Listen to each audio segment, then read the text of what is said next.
Muy buenas tardes. Bienvenidos a este espacio donde vamos a incomodar a la educación tradicional. Mi nombre es Alexander Mosquera y hoy junto a mi compañera Erika Quintero de este curso Pedagogías Críticas y Descoloniales de la Universidad de Ibero, queremos invitarles a algo diferente.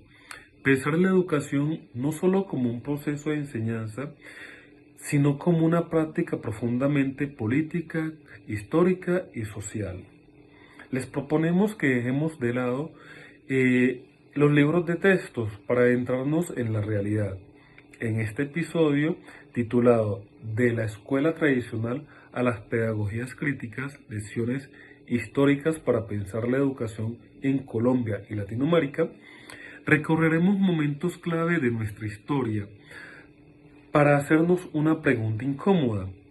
¿Por qué, a pesar de los avances tecnológicos y discursivos, muchas de nuestras prácticas educativas siguen siendo profundamente tradicionales?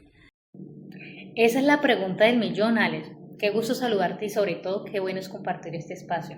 Mi nombre es Erika Quintero y escuchándote me convenzo más de algo. Para nosotros, como docentes de información, la teoría no puede ser un adorno. Queremos que esta charla sea un espejo donde miremos nuestras propias prácticas sin miedo. Porque digámoslo claro, entender la educación implica necesariamente sacudir los cimientos de lo que hacemos cada día en nuestra aula de clases. Así que con esta intención de incomodar para transformar, iniciamos este recorrido. Retomando el interrogante inicial, ¿por qué seguimos siendo tan tradicionales? Si observamos con detenimiento en pleno 2026, entramos a las aulas con acceso a Internet y recursos digitales de última generación, pero las dinámicas siguen priorizando el silencio, la repetición, el control. A veces la sensación es que las estructuras de fondo siguen siendo rígidas, casi inamovibles.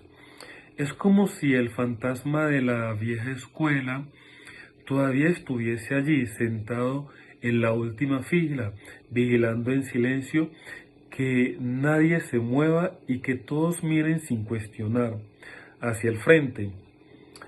Por eso, más que un recorrido histórico, buscamos entender por qué enseñamos como enseñamos.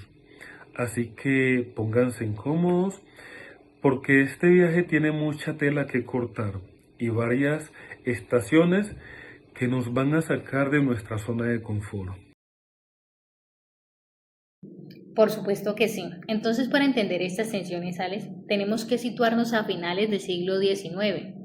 En Colombia la educación no nació precisamente como un derecho integral, sino como un dispositivo de orden organizacional social impulsado por el Estado y la Iglesia. Un ejemplo perfecto es la famosa Ley 39 de 1903 o la Ley Uribe. Esta ley estableció una división estructural separando de forma tajante la educación rural de la urbana, asumiendo una jerarquía que limitaba comunidades educativas de amplios sectores de la población. Como bien señala Saldarriaga en el 2003, la pedagogía de ese periodo no buscaba construir conocimientos, sino gobernar sujetos.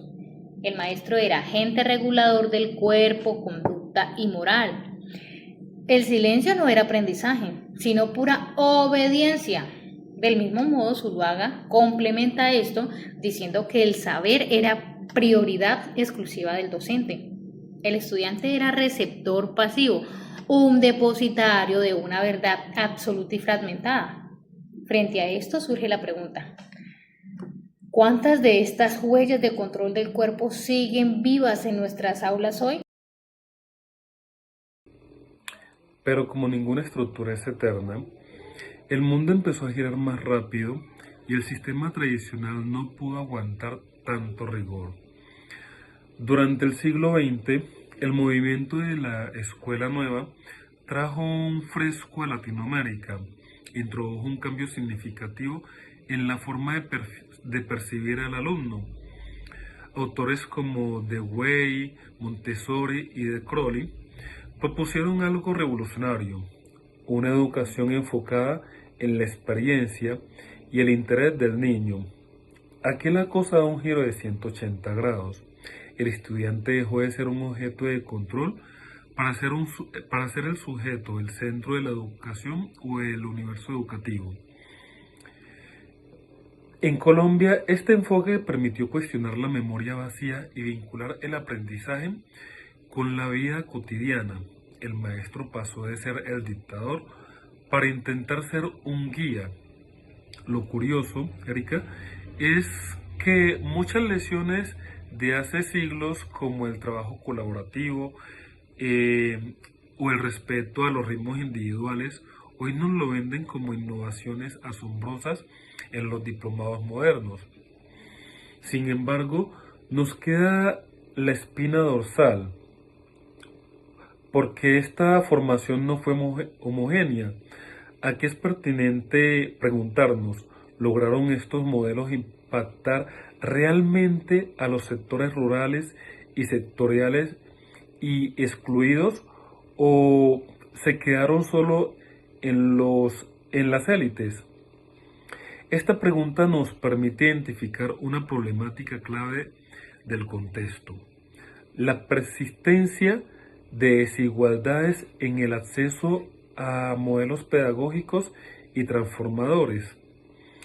Es así en la escuela nueva, es así que la escuela nueva no solo presenta un avance, sino una tensión aún no resuelta. Bueno, esa es la atención que nos lleva a nuestra siguiente parada, la pedagogía crítica latinoamericana. En este escenario de exclusión surge la voz de Paulo Freire. En su obra fundamental Pedagogías del oprimido en 1970 nos dice algo poderoso. Nadie educa a nadie, así como tampoco nadie se educa a sí mismo. Los hombres se educan en comunión, mediatizados por el mundo. Él cuestiona la educación bancaria, donde el conocimiento se deposita como una cuenta de ahorros y propone en su lugar el diálogo y la reflexión. Esto nos lleva a una idea central. La educación no es neutra, es un acto político.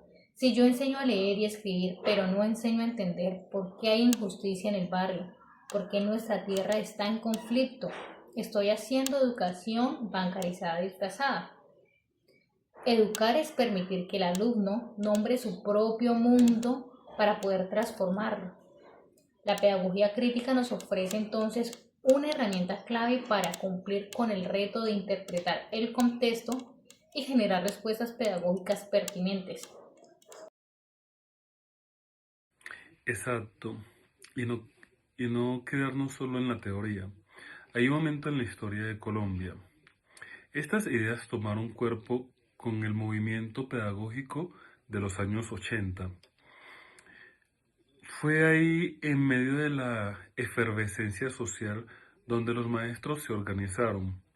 Y ojo, porque no lo hicieron solo para pedir mejores salarios, que por supuesto eran necesarios, sino para algo mucho más profundo: reclamar su estatus como intelectuales y agentes del cambio. Se plantaron frente al sistema y dijeron con voz que resuena: nosotros no somos técnicos que siguen manuales diseñados en oficinas, somos productores de saber pedagógico. Ese impulso logró que la Constitución de 1991 y en la Ley General de Educación, Ley 115 de 1994, hablaran de autonomía, de participación y de formación integral. Fue un hito donde Colombia le dijo al mundo que su educación sería democrática, pero ¿y qué está y aquí está el gran pero? Todavía luchamos contra las contradicciones de tener discursos críticos en el papel, mientras seguimos valuando bajo lógicas estandarizadas y rígidas. Por ejemplo, en el PEI, que es el proyecto educativo institucional, la evaluación formativa y la libertad de cátedra fue un hito donde Colombia le dijo al mundo: nuestra educación será democrática, autónoma y participativa.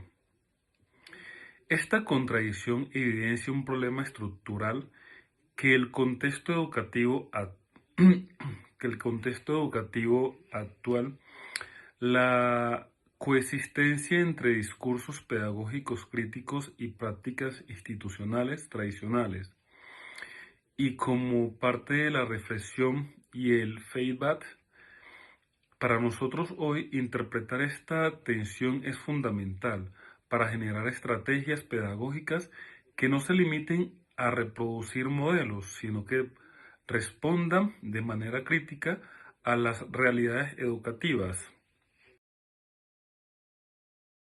Después de este recorrido, la pregunta final nos corresponde a nosotros. ¿Qué tipo de educación estamos construyendo hoy? Interpretar los problemas del contexto implica reconocer que nuestras prácticas pedagógicas no son neutras. Cada decisión en el aula, escuchar, dialogar, problematizar, puede convertirse en una estrategia pedagógica que responde a las realidades de nuestros estudiantes. Como agentes educativos en proceso de formación, nuestro reto es no reproducir modelos que limiten. La educación es una construcción humana que responde a sueños, necesidades, etc. Cada vez que elegimos escuchar genuinamente a un estudiante en lugar de simplemente callarlo para avanzar en el tema, cada vez que conectamos la teoría con la realidad de nuestras regiones, ya sea en el Cauca, en el Caquetá, en el Chocó o en el centro de Bogotá, estamos rompiendo esas cadenas históricas. No dejemos que la rutina administrativa nos convierta de nuevo en maestros bancarios y rígidos. Somos herederos de una lucha muy larga por el derecho a pensar por nosotros mismos y a comunicar de forma clara y honesta. El aula sigue siendo ese último bastión de esperanza donde se puede transformar el así son las cosas por y si nos atrevemos a cambiarlas. Muchas gracias por acompañarnos. Pensar la historia es la única forma de no repetir los errores del pasado en nuestros salones hoy. Nos escuchamos en una próxima oportunidad. Cerramos los micrófonos, pero abrimos la verdadera tarea. Colegas, recuerden esto: no somos técnicos que ejecutan manuales, somos intelectuales que transforman vidas. Si nuestra pedagogía no incomoda al sistema, entonces solo somos parte del paisaje. Atrévanse a hacer el cambio que sus estudiantes necesitan. Nos escuchamos en la próxima. Un fuerte abrazo para todos. Hasta luego.